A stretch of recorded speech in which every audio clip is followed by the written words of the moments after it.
السلام عليكم واهلا بيكم. هل نقدر ننفذ اكبر مصنع في العالم وننافس الجماعه اللي بره اللي حققوا طفرات كبيره باستخدام التكنولوجيا الحديثه؟ عايز اقول لك اننا بعد التاكد عرفنا اللي بيدور في الكواليس الفتره دي، وايه اللي الدوله ناويه تعمله الفتره اللي جايه عشان قصه الاستثمار والدولارات اللي راحت في سكه تانيه خالص وما كانش حد متوقعها تجيلنا تاني. القصة المرة دي هنتكلم فيها عن الشغل اللي الهيئة العامة للاستثمار والمناطق الحرة والشركات الأجنبية ناوية تعمله عشان تصنع حاجة جديدة ما كناش بنعملها قبل كده، كفيلة إنها ترجع الدنيا أفضل مما عليه حاليا. تابعنا للنهاية عشان تعرف معايا كل الحكاية في المراية. أخوكم محمد فرج يحييكم.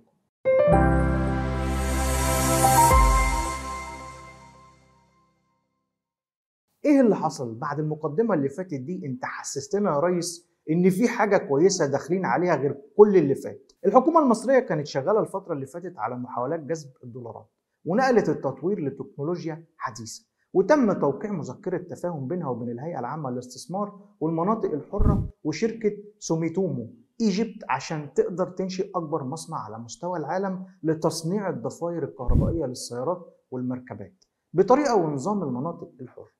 المشروع كمان على مساحة كبيرة مش قليلة. الحكومة مقدرة اهتمام الشركة بأنها تزود من استثماراتها جوه مصر، ودي خطوة كويسة. كمان مصر عايزة تنقل لنفسها التكنولوجيات الفنية الحديثة وتزود من صناعتها بل وتطورها. ليه سوميتومو ايجيبت عايزة تتوسع في مصر؟ الشركة حابة إنها تزود استثماراتها في مصر عن طريق إنشاء مصنع جديد تقدر من خلاله تصنع ضفائر السيارات بشكل أكبر، ويكون أكبر مصنع على مستوى العالم بشكل فعلي وحرفي. كمان بتستهدف إنها تزود من معدلات تصديرها للدول اللي بره. الحكومة المصرية بتشجعها على ده جدا، وقالت إنها هتقدم كل الدعم والتسهيلات للمستثمرين اللي هدفهم توطين وتحسين الصناعة. كمان يا ريس الشركة دي مش أول مرة تشتغل مع مصر، لا دي شغالة معاها وبتصدر منتجاتها لمعظم الشركات العالمية اللي بتصنع العربيات في أوروبا والشرق الأوسط. كمان عن طريق 8 مواقع إنتاجية زي بورسعيد وأكتوبر والعاشر من رمضان وغيرهم، الشركة بتوفر حوالي 10,000 فرصة عمل. غير إن العدد ده من الطبيعي إنه هيزيد مجرد ما ينتهوا من كل التوسعات في مصر. كمان الشركة قررت إنها تزود من استثماراتها بعد ما كسبت ثقتها، وبالتالي عايزة تستفيد من إجراءات الهيئة العامة للاستثمار والحوافز اللي الحكومة المصرية أعلنت عنها. الشركة بنفسها شافت ده وحققت صادرات بما يعادل 10 مليار جنيه مصري خلال السنين الأخيرة. كمان ليها دور فعال في التعليم الفني والتقني بشكل ملحوظ، وأكيد بانتهاء المصنع الجديد ليها هيتم تصدير إنتاج المصنع بالكامل للخارج، وده هيرفع مستوى الصادرات المصرية لأعلى حد.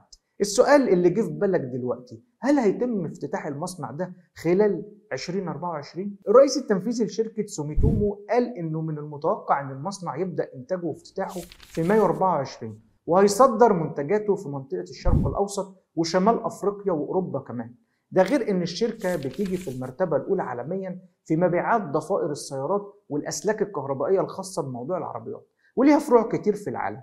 لكن مصر ليها أهمية كبيرة بالنسبة ليهم في تصدير المنتجات، وعشان كده مهتمة إنها تعمل أكبر مصنع ليها على الأراضي المصرية، لأنها هتصدر لها منتجات للعالم كله. كمان المصنع الجديد هيكون في مركز للأبحاث والتطوير، واللي هيركز جهوده على إنه يعلم الكوادر المصرية على أحدث أساليب الصناعة اللي هتمشي مع العالم حاليا. الحكومة المصرية حطت حجر الأساس للمرحلة الأولى للمصنع الجديد للشركة لإنتاج ضفائر المركبات والسيارات الكهربائية بكل أنواعها، واللي كان على أرض منطقة العاشر من رمضان.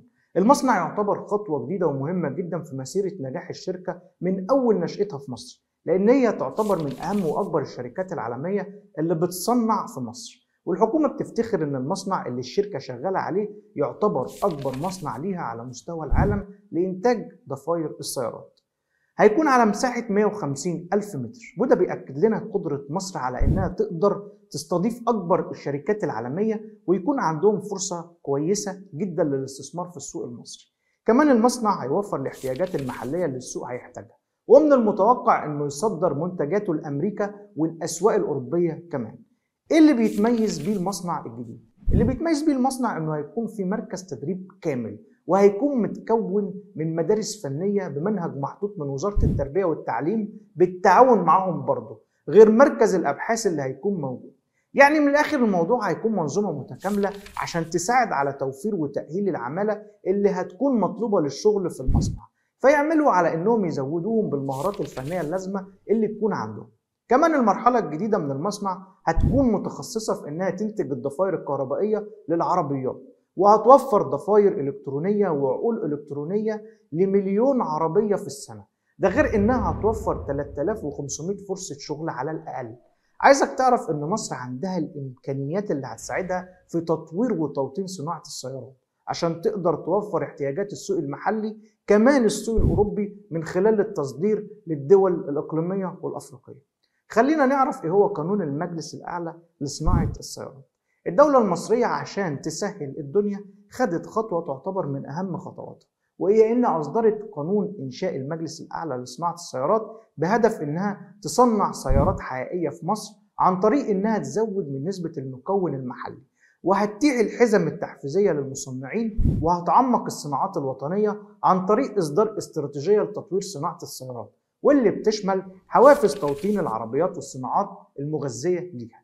البرنامج ده هدفه إننا نقدر نحافظ على قدرات التجميع والتصنيع اللي شغالة حاليا، وننميها ونشجع المستثمرين بشكل أحسن في القطاع ده. وهيغطي في البداية عربيات الركاب والدفع الرباعي والعربيات الصغيرة، ده غير مراكز البحث والتطوير ومعامل الاختبارات ومراكز تطوير برمجيات العربيات نفسها.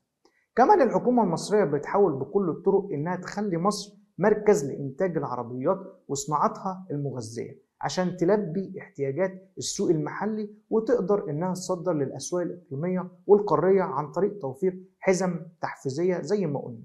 كل ده بتعمله عشان تعمق التصنيع المحلي. الحكومة أكدت إنها حريصة لتوفير كل أساليب الدعم لشركات العربيات العالمية عشان تنتج وتتوسع براحتها في السوق المصري، وده هيساعد في ضخ استثمارات حقيقية بشكل أوسع، وده المطلوب يا ريس. ده غير توطين الصناعة وتوفير فرص الشغل وغيره.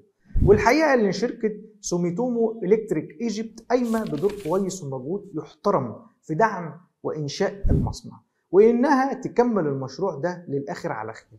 كمان قرار إن المصنع يتعمل على أرض مصرية ده بسبب رؤية الشركة عشان تدعم منظومة الاقتصاد المصري، واللي لو مش شايفة إن المنظومة تستحق الدعم كانت خدت بعضها وراحت على أي حتة تانية عشان تنتج المشروعات الحديثة لخدمة صناعتها وخدمة نفسها. المشروع مهم جدا وكويس، وهيزود من الاقتصاد المصري وهيخلي وضع مصر أحسن كتير في تصدير المنتجات. يا رب الدنيا تتم على خير ونحقق خط حقيقي للأمل من غير أي معوقات مفاجئة. لغاية هنا احنا خلصنا. ما تنساش تعمل لايك للفيديو عشان يوصل لأكبر عدد ممكن، وتقول لنا في التعليقات رأيك، وشير وسبسكرايب من فضلك. سلام عليكم، ونشوفكم دايما على ألف ألف خير.